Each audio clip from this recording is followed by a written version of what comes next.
नमस्कार, मैं अंजलि मिश्रा और स्वागत है आपका हमारे चैनल में।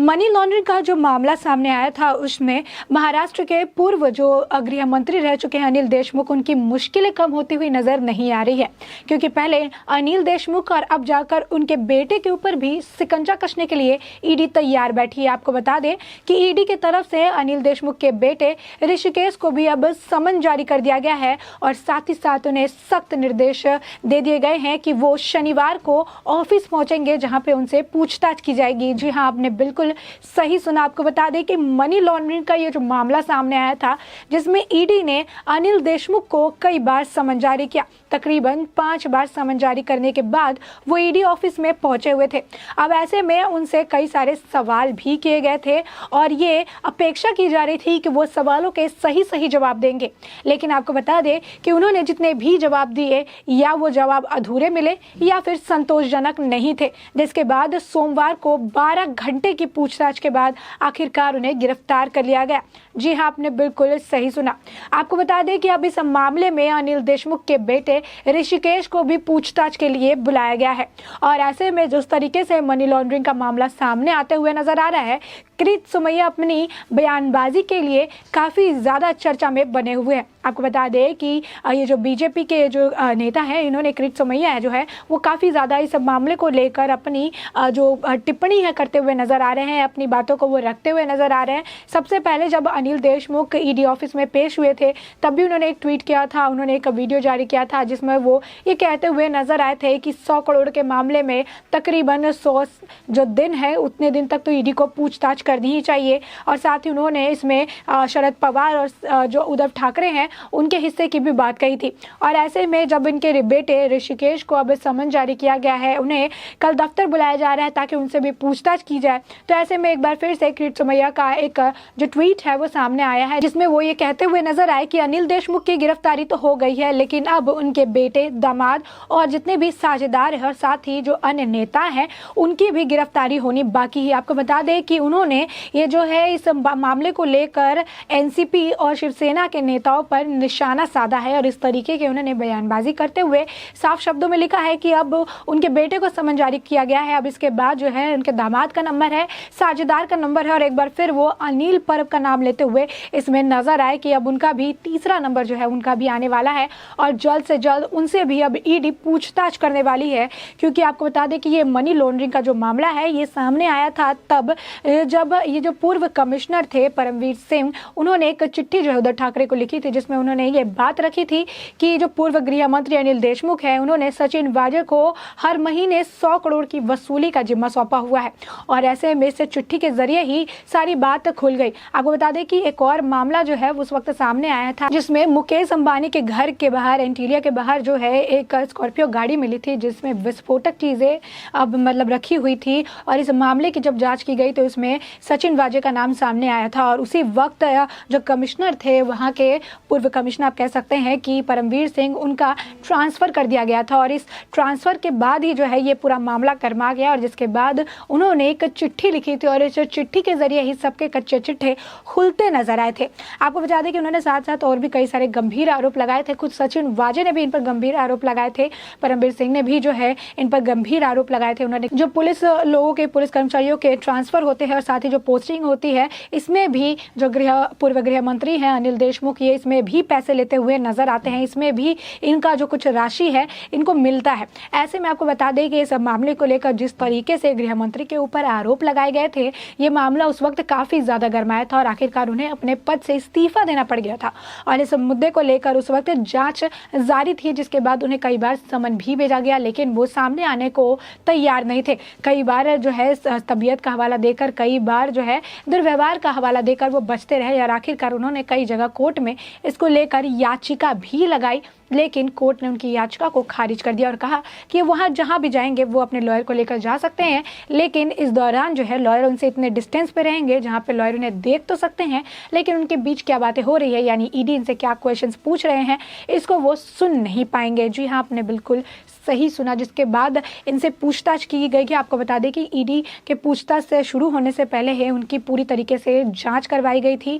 पूरा जो उनका चेकअप करवाया गया था जिसमें वो पूरे तरीके से स्वस्थ पाए गए। इसके बाद जो है उन्हें ईडी दफ्तर ले जाया गया, जहाँ पे उनसे 12 घंटे जो है तकरीबन सवाल किए गए और ये एक्सपेक्ट किया जा रहा था कि वो सवालों के सही जवाब देते हुए नजर आएंगे, क्योंकि उन्होंने सारे आरोपों को सिरे से खारिज किया था। तो ऐसे में ये अटकलें लगाई जा रही थी कि अनिल देशमुख सारे सवालों के इस तरीके के जवाब देंगे जिसे सुनकर ईडी को भरोसा हो जाए कि जिस तरीके से वो कह रहे हैं कि उनके ऊपर जो आरोप लगाए गए थे वो गलत आरोप है। लेकिन आपको बता दें कि जितने भी सवाल उनसे किए गए उनका एक ट्रस्ट भी चलता है, जिसमें तकरीबन कई सारे जो है पैसे के फंड आते रहते हैं। तकरीबन अभी हाल फिलहाल में उसमें 4 करोड़ 30 लाख रुपए का फंड आया हुआ है, जो एक अनजान व्यक्ति के नाम से दिया गया है और इसका जवाब भी इनके पास नहीं है। तो ऐसे में ईडी के पास कई सारे सवाल है जो इनसे पूछ सकते थे और इसके साथ ही उनका ये भी मानना था कि इस जो 100 करोड़ का जो एक काम इन्होंने सौंपा है इसमें किससे किससे फायदा होने वाला है, यानी अनिल देशमुख के अलावा और कौन से ऐसे बड़े नाम या बड़े चेहरे हैं शिवसेना या फिर एनसीपी के जो कि इस पूरे मामले में इन्वॉल्व थे। क्योंकि जितना ये मनी लॉन्ड्रिंग का मामला खिंचता हुआ नजर आ रहा है उतने ही कई सारे वरिष्ठ नेताओं के नाम निकलकर सामने आते हुए नजर आ रहे हैं और इसी में सचिन वाजे, सचिन जो है पाटिल और इसके साथ ही परमवीर सिंह का भी नाम पूरी तरीके से खुलकर सबके सामने आ चुका है। जिस तरीके के गंभीर आरोप उन्होंने पूर्व गृह मंत्री पर लगाए थे वो सच में चौंकाने वाला था। एक ऐसे मतलब महाराष्ट्र जैसे जगह के एक पूर्व गृह मंत्री रह चुके व्यक्ति के ऊपर इस तरीके के आरोप, संगीन आरोपों ने सबको जो है एक तरह से आप कह सकते हैं कि झूम में डाल दिया था। वो सोच में पड़ गए थे कि आखिरकार इस तरीके के गंभीर आरोप गृह मंत्री पे कैसे लगाए जा सकते हैं। लेकिन आखिरकार अब ये बातें, ये सवाल जो है, इस तरीके के जो आरोप है ये सच होते हुए नजर आ रहे हैं। जिस तरीके से सवालों का सही तरीके से जवाब ना दे पाना, संतुष्टिपूर्ण जवाब ना दे पाना, जिसके बाद ईडी उन्हें गिरफ्तार कर लेती है। 12 घंटे जो है इस तरीके से उनसे सवाल जवाब किए जाते हैं, लेकिन इसके बावजूद वो सवालों का सही जवाब नहीं दे पाते हैं। तो ऐसे में कहीं ना कहीं जो है ये पूरे तरीके से अनिल देशमुख को इसमें आरोपी करार होता हुआ नजर आ रहा है और साथ ही अनिल देशमुख ही नहीं, अब उनके परिवार को भी इस पूरे मुद्दे में लाया जा रहा है, क्योंकि कहीं ना कहीं इनमें इनके परिवार के भी इन्वॉल्वमेंट देखने के लिए मिल रही है। आपको बता दें कि अनिल देशमुख बहुत दिनों से इस पूरे मामले से बचते हुए नजर आए थे। उन्होंने अपने आप को इस मामले से कॉर्नर करके रखा था, लेकिन आखिरकार उन्हें ईडी के सामने पेश होना पड़ा और जैसे ही वो ईडी के सामने पेश होते हैं उसके बाद से ही उनकी उल्टी गिनतियां शुरू हो जाती है, क्योंकि उनके बाद से ही उनके ऊपर जो है मुश्किलों का पहाड़ टूटने लगता है और अब उनकी मुश्किलें जो है वो वक्त के साथ कम होने के बजाय और ज़्यादा बढ़ती हुई नजर आ रही है। साथ ही साथ कई सारे लोग ऐसे सामने आ रहे हैं जैसे किरीट सोमैया, जो उनकी पोल खोलने के लिए तैयार बैठे हुए हैं और कई सारे जो बयानबाजी जो है, कई सारी चीज़ें, कई सारे तथ्य भी वो इस मामले से लेकर सामने रखते हुए नजर आ रहे हैं कि आखिर क्यों अनिल देशमुख ही आरोपी, आखिर अनिल देशमुख ने किस तरीके से सचिन वाजे को हर महीने 100 करोड़ रुपए की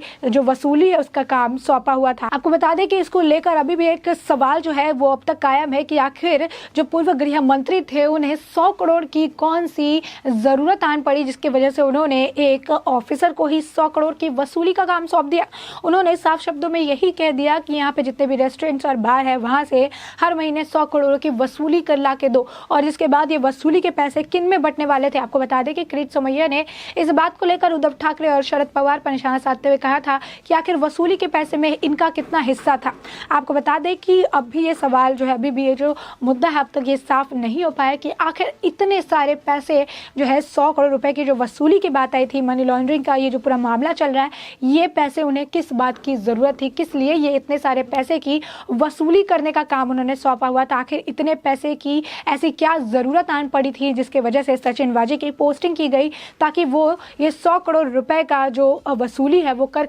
इन्हें दे सके। आपको बता दें कि इसे लेकर जो है अनिल देशमुख काफी बचते हुए नजर आए थे, लेकिन इनसे जब सवाल पूछा गया तो उन्होंने जवाब ढंग से नहीं दिया, जिसके बाद उन्हें 6 नवंबर तक के लिए ईडी कस्टडी में भेज दिया गया, जहां पर उनसे पूछताछ की जाएंगी और आखिरकार इस मनी लॉन्ड्रिंग से जुड़े हुए कई सारे और जो है आप कह सकते हैं खुलासे देखने के लिए सामने मिलेंगे। अब जिस तरीके से अब इनके बेटे को भी समन जारी कर दिया गया है, अब उनसे भी पूछताछ की जाएगी। तो ऐसे में जितना ये पूछताछ का जो मामला है ये सामने आ रहा है, जितना ये पूछताछ का काफिला आगे बढ़ते हुए जा रहा है, उतने ही कई सारे अलग अलग राज खुलते हुए इस मनी लॉन्ड्रिंग में नजर आ रहे हैं। अब जिस तरीके से अब जो गृह मंत्री अनिल देशमुख का नाम इसमें सामने, अब गृह मंत्री के बेटे का इस पूरे मामले में नाम सामने आ रहा है, जिसके लिए उन्हें पूछताछ के लिए बुलाया जा रहा है। अब ऐसे में शिवसेना और एनसीपी के कौन से बड़े नेता का जो नाम है, कौन से ऐसे बड़े नेता है जिनकी अभी तक इसमें अभी मतलब आप कह सकते हैं कि अभी तक इनका नाम सामने नहीं आया है। तो ऐसे में अब कौन से बड़े चेहरे इस मनी लॉन्ड्रिंग के मामले में जो है वो बेनकाब होने वाले हैं, ऐसे कौन से बड़े चेहरे हैं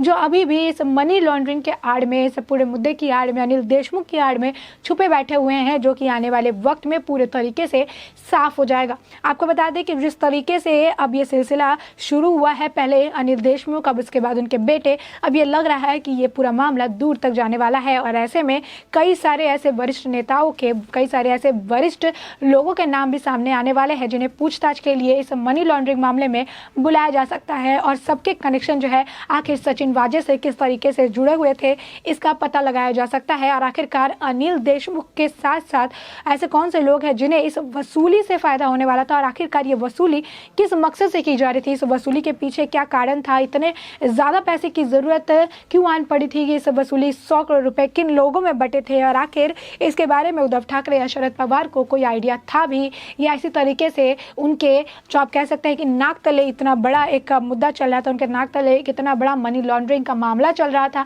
जहां पे खुद गृह मंत्री एक ऑफिसर को 100 करोड़ रुपए की, आप कह सकते हैं कि वसूली करने का काम सौंप रहे हैं। और इस बारे में जो हुकूमत है, इस बारे में जो ऊपर के लोग हैं, वो पूरे तरीके से अनजान बने बैठे हैं। आखिर ये किस तरीके से हो सकता है, आखिर इस तरीके से एक सरकार में रहते हुए, इतने बड़े पद पर विराजमान होते हुए, बाकी लोगों को इस मुद्दे के बारे में कैसे नहीं पता, बाकी लोग इस बात से 100 करोड़ की वसूली मामले से किस तरीके से अनजान रहे, ये भी एक बड़ा सवाल है। आप कह सकते हैं कि इस पूरे मुद्दे में अब इस तरह से महाराष्ट्र की सरकार भी घिरती हुई नजर आ रही है, शिवसेना पर भी कई सारे सवाल उठते हुए नजर आ रहे हैं, साथ ही साथ एनसीपी पर भी बहुत सारे सवाल खड़े हो रहे हैं कि आखिर अनिल देशमुख इतना कुछ उनके नाक तले करते हुए नजर आए, इतना कुछ जो है उनके नाक तले होता रहा, एक ऑफिसर की पोस्टिंग होती रही, 100 करोड़ की वसूली की बात कही गई, और अंबानी वाला अगर मामला सामने नहीं आता और इसको लेकर जांच नहीं की जाती तो आगे भी ये चलते रहता। तो ऐसे में इतना कुछ बिना किसी को जानकारी के होना तो एकदम पॉसिबल ही नहीं है। तो ऐसे में अब कौन से ऐसे लोग हैं, कौन से बड़े लोग जो है इस मनी लॉन्ड्रिंग में उनका नाम सामने आने वाला है, तो आने वाले वक्त में ईडी ही निकाल कर लेकर आएगी, क्योंकि जिस तरीके से अब ईडी अपना शिकंजा कसती हुई नजर आ रही है, जिस तरीके से ईडी अब समन जारी करके लोगों को बुलाकर उनसे पूछताछ का सिलसिला जारी रख रही है, ऐसे में ये आने वाले वक्त में हो सकता है कि कई सारे बड़े नाम सामने आए और मनी लॉन्ड्रिंग से जुड़ा हुआ और भी बहुत सारे मुद्दे जो है खुल कर आए, बहुत सारे चेहरे बेनकाब हो और बहुत सारे ऐसे राज है जो अब तक नहीं खुले हैं, वो भी सामने आते हुए नजर आएंगे। तो ऐसे में अब इस मनी लॉन्ड्रिंग मामले को लेकर, अनिल देशमुख को लेकर, और जिस तरीके से ईडी ने अब उनके बेटे को समन जारी कर दिया है, ऋषिकेश को, इसको लेकर आपकी क्या राय है, हमें कमेंट सेक्शन में कमेंट करके जरूर बताएं।